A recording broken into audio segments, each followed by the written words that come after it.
Hey Bob, so the Angels series is pretty rough. Let's do a vibe check. It's much better after the win. Had you asked me after the second loss where they had scored one run again, back-to-back games, there was concern. And you know, I know I'm repeating myself in this, but the beauty is I love that we're that invested, that every one of these games, you're playing a team that's almost 20 games under 500, but it meant the world. Every one of those games felt like a gut punch, and I can't believe they lost. And you know, they made a comeback in the first game, couldn't quite pull it off, and then the offense just gets shut down. Yeah, going into that final game, there was a lot of tension, and to see guys step up, because you know, you're without your three biggest producers. You're without Julio, you're without Gino, and you're without Cal Raleigh. All of the thump in your lineup is gone right now. So everybody else needs to figure it out. And I know that that's easy for me to say, but that's what needs to happen. You have no choice. These guys have to step up, whatever that means. I don't know if that means you try harder or you relax more. You watch more film, you watch less film. You make mechanical changes, you don't tinker with any. I don't know what that is, but it's up to them to figure it out, because it's a team. It's not just these three guys and you guys just sprinkle in a little success here and there.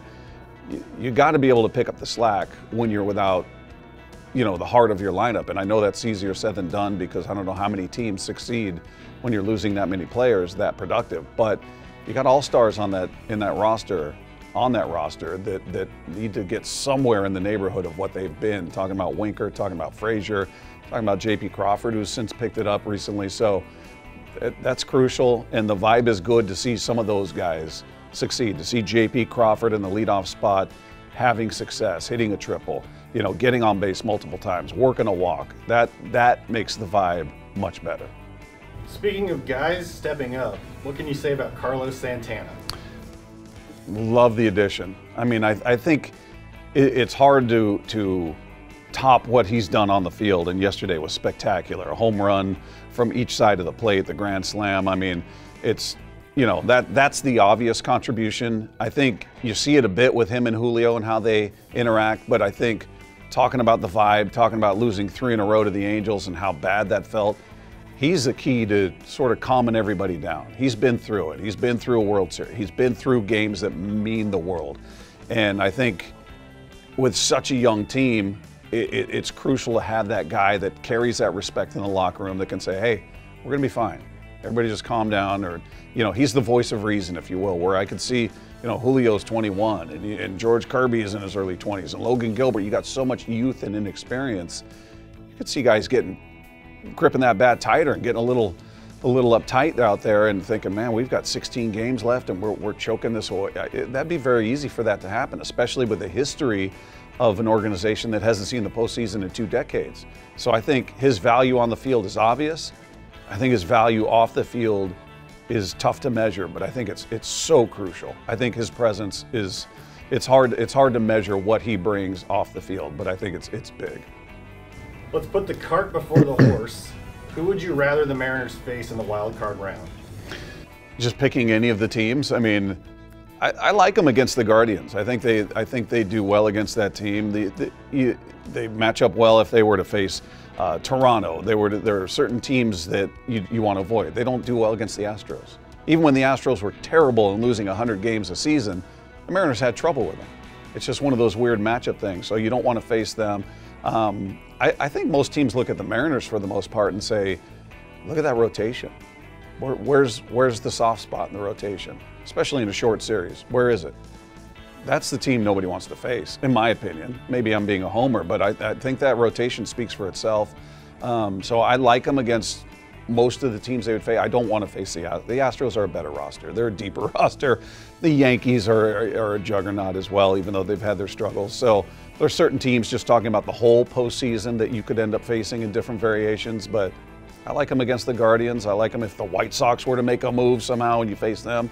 I know they didn't do well recently, but I think they have an advantage based on their pitching and bullpen that some of these other teams don't have.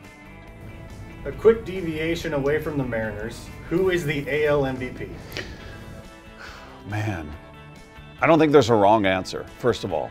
I think if you say Aaron Judge, I think you're right. If you say Shohei Otani, I think you're right. I think what's at stake has to mean something, though. And you're not going to find a bigger Otani fan than me. I think we are watching something, well, I know we're watching something we've never seen. Not in our lifetime. I wasn't alive for Babe Ruth, and I would imagine anybody watching this was not alive when Babe Ruth was around. So you're talking about a guy who's got a 2.48 ERA in the 2.4s, 13 wins. He's got 34 home runs. I mean, he single-handedly beat the Mariners the other day. He drove in the runs. He held them down to 3 hits, 7 innings of work, shutout ball. I mean, he's unlike any other player we've ever seen and may ever see. Aaron Judge bet on himself this year, and, you know, contractually, you know, that's a whole different world, but he's having the biggest year of his career when it matters most. A, he's playing for a long-term contract. B, he's carrying that team into the postseason. And he looks like he's doing it legitimately as opposed to Barry Bonds and Sammy Sosa and some of what we saw. He looks like he's going to pass Roger Maris, 61. I mean, he's leading the league in runs batted in. He's leading it in home runs. He's a couple points off average. I mean, he's a triple crown threat. So considering what's at stake, I'm leaning toward Judge. If Otani won it, I wouldn't be going, what a robbery, how could you do that? I don't know that there's a wrong answer, but if I had a vote, I'd give it to Judge. Which one of those two guys would you rather the Mariners go after this offseason? Shohei Otani. He's a generational, I mean, I've never seen anything like it. He's a threat, he's a power threat, he hits for average, and he's a top of the rotation pitcher. I mean, you're getting 2 for 1. You're getting 2 for 1. So if you're talking about, I'm gonna go spend big bucks on one of these two players, you're getting an elite pitcher and an elite hitter in one guy. With Judge, and that's not to diminish Judge, but Judge is older. He's, what is he, 30, 31? He's a little bit older. We'll see what he's going to be. But you're only getting one side of the ball from him. How do you argue with a guy who's giving you? He's not just a 5th guy in the rotation and he could eat up innings. That's a top of the rotation guy and a 3-hole hitter. For me, all day, every day, it's Otani. All right. What do you need to see from the Mariners over the next week? Oh man, I just need to see them find a way to get the other guys involved. And by that I mean having some level of success with Abraham Toro's going to be out there for the foreseeable future. We'll see what happens with Gino and the finger. But he needs to show that he can relax and be productive out there. You can't have that hole in your lineup. They can't be a liability. And you know, these guys have to step up. I don't know what's going to go on with Julio. I don't know, is he going to be impacted by the back when he gets back? Is it going to take him a while to get back up to speed? Same with Cal Raleigh with the thumb. How's that going to impact him at the plate? So defensively, they've got to refocus because they were one of the best in the league, and then recently they've gotten a little sloppy defensively. And then B, these guys, the guys we're not talking about every day, Julio, Gino, Cal Raleigh, they need to step it up, whether we're talking about Adam Frazier, who's been an all-star, or Jesse Winker, who's been an all-star, or Dylan Moore, who's back now, Abraham Toro, Sam Haggerty. All of these guys need to figure out a way. When you get somebody on base, they've got to find a way to move these guys along. You can't keep looking at box scores every night where you see, well, they were 1 for 9 with runners in scoring position and they stranded 9. Can't have it. As good as this pitching is, you got to give them a break. You got to give them some help.